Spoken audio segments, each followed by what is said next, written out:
Great men, to Nietzsche, are those who define epochs. And greatness is not judged by the morals of our day, but by the level of explosion witnessed in the person. Depending on the victors of history, great men may be worshipped for a time, but usually they are demonized and horribly misunderstood. And these are the three ways that the common crowd totally misunderstands greatness according to our favorite philosopher, Nietzsche.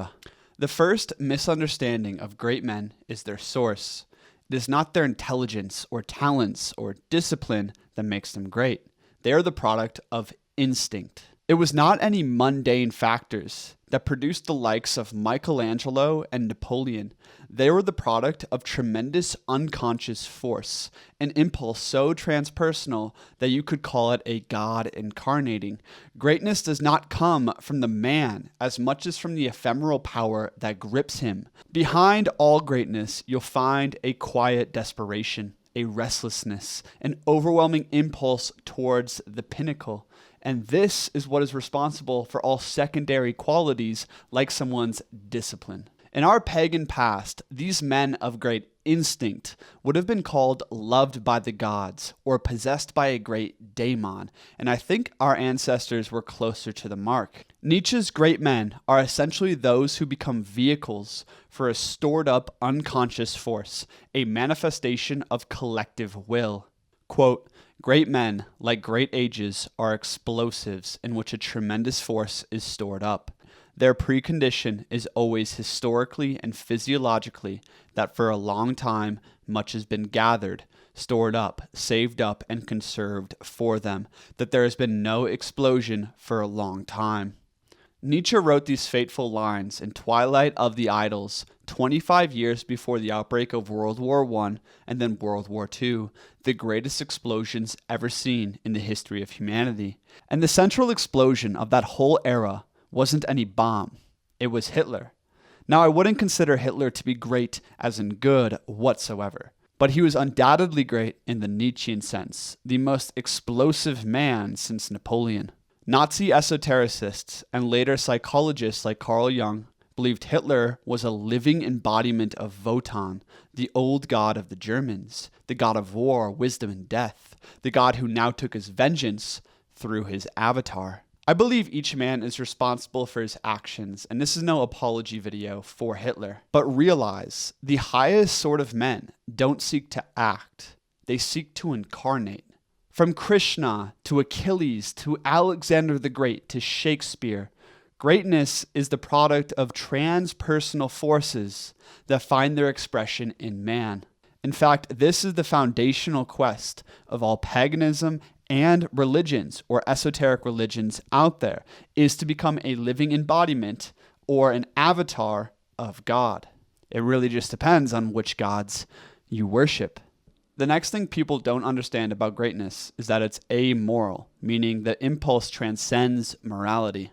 What do you think made Buddha sit beneath the Bo tree with iron resolve and conquer all the demons of the underworld until he reached enlightenment or died trying? What do you think inspired Christ to go out into the desert to fast for 40 days and 40 nights and overcome the devil and reach God? What do you think drove Magellan to explore the ends of the earth or motivated Alexander the Great's campaign across the most brutal deserts, tragedies, and battles possible? Tremendous impulse. A will to power so vast, most people can't comprehend it. And this is the funniest thing to me about Buddhists and a lot of spiritual people out there, is Buddha didn't want to be good. Buddha wanted to conquer. Nietzsche thought great men carried the instincts of previous ages. They are like the echoes of a time before man became all tangled up and reversed within his civilization. For instance, a man today possessed with the feelings of the most average Greek aristocrat would probably conquer the whole world because everyone else is enslaved to a much weaker way of feeling and being. And if he could not conquer the world, he would conquer himself and probably become the next Buddha. Now notice that world conquest or self-conquest or space conquest, they all come from the same place, a powerful instinct forward. This is the nature of higher men, while the common crowd sits back and morally judges the results whether they're right or wrong. A living thing seeks above all to discharge its strength. Life itself is will to power. Self-preservation is only one of the indirect and most frequent results. Nietzsche. This leads us to the third thing most people don't understand about greatness, and that is greatness seeks to spend itself. Great men are self-destructive by nature. They are a living explosion. As Nietzsche pointed out, the instinct of self-preservation is in fact only dominant in the weak or common types. Great men with great will to power discharge all their vital energy onto life and often die in their own inferno like Alexander. Quote, "The genius in work and in deed is necessarily a squanderer. The fact that he spends himself constitutes his greatness. The instinct of self-preservation is, as it were, suspended in him. The overpowering pressure of outflowing energy in him forbids any such protection and prudence. People call this self-sacrifice. They praise his heroism, his indifference to his own well-being, his utter devotion to an idea, a great cause, a fatherland. All misunderstandings. He flows out. He flows over. He consumes himself. He does not spare himself." Nietzsche. The healthiest life and the healthiest will to power in Nietzsche's eyes seeks one thing primarily: to overflow, to express strength and will into the world, to become a vehicle for a tremendous instinct. Therefore, true greatness is unreasonable. It spends itself. And this is something all higher types out there need to understand. Most of you will die young from burnout, from excessive drug abuse, or the extremes of everything else, unless you learn to channel your will to power properly. Alex Hormozi is someone who has done this successfully in my eyes. His entire life is set up to harness and capture his tremendous instinct and will, and as a result, he's already a legend. But true great men aim far higher than even Hormozi. They don't just want riches. They want to make life into a piece of living art, a grand adventure, a playground for gods.